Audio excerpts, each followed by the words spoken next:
Bismillahirrahmanirrahim. Assalamualaikum warahmatullahi wabarakatuh. Alhamdulillahi rabbil alamin wa bihi nasta'inu ala umuri dunya waddin.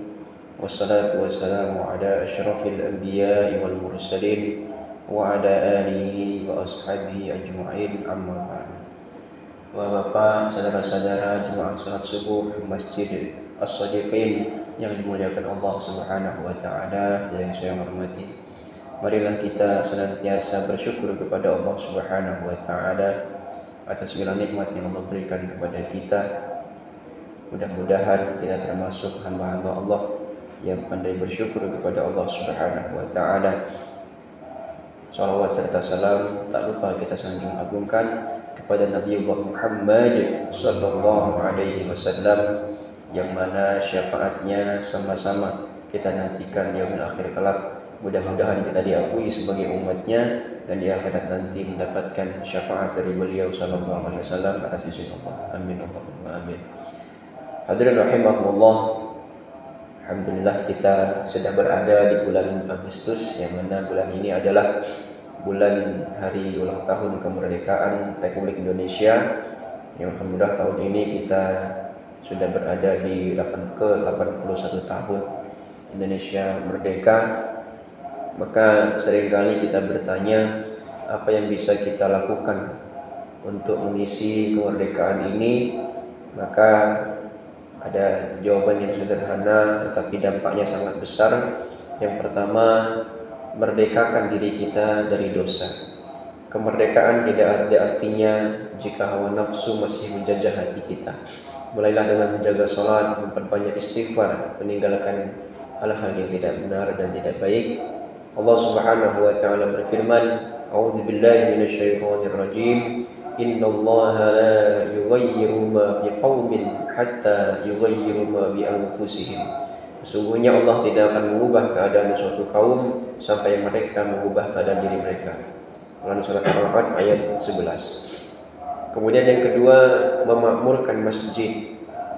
Kita memakmurkan masjid, beruntunglah ketika kita ringan untuk melaksanakan ibadah ke masjid, sholat berjamaah, bahkan kita termasuk pengurusnya. Maka dari itu tetaplah kita istiqomah, karena masjid yang hidup akan melahirkan generasi yang kuat, persatuan yang kuat, dan akhlak yang mulia.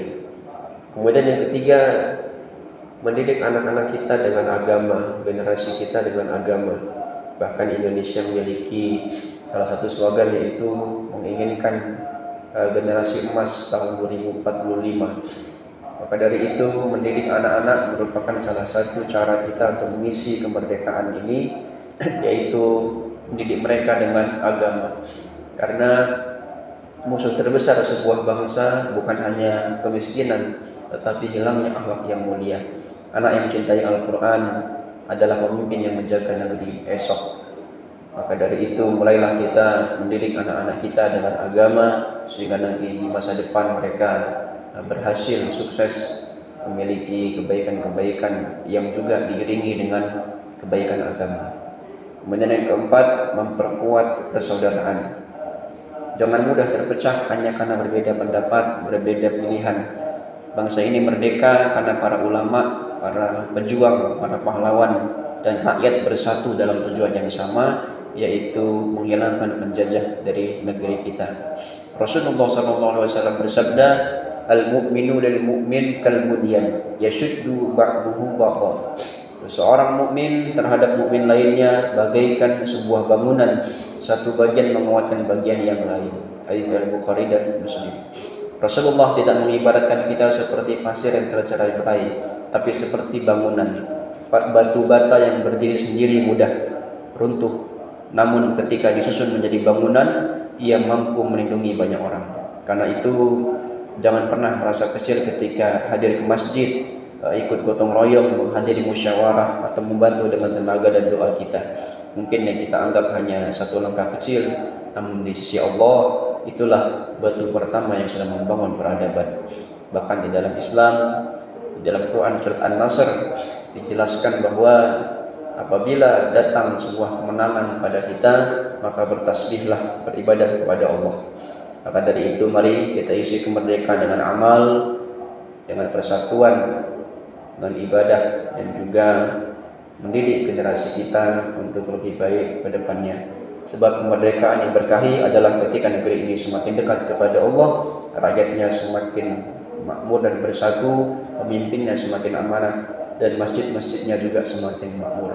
Mudah-mudahan apa yang kita cita-citakan untuk negeri kita ini, Indonesia yang berdaulat, adil dan makmur, dapat dikabulkan Allah Subhanahu wa taala. Demikian yang saya sampaikan, kami mohon maaf pada Allah, mohon ampun. Subhanakallahumma wa bihamdika asyhadu an la ilaha illa anta astaghfiruka wa atubu ilaik. Wallahu taala a'lam bissawab wa la ta'lam. Wassalamualaikum warahmatullahi wabarakatuh.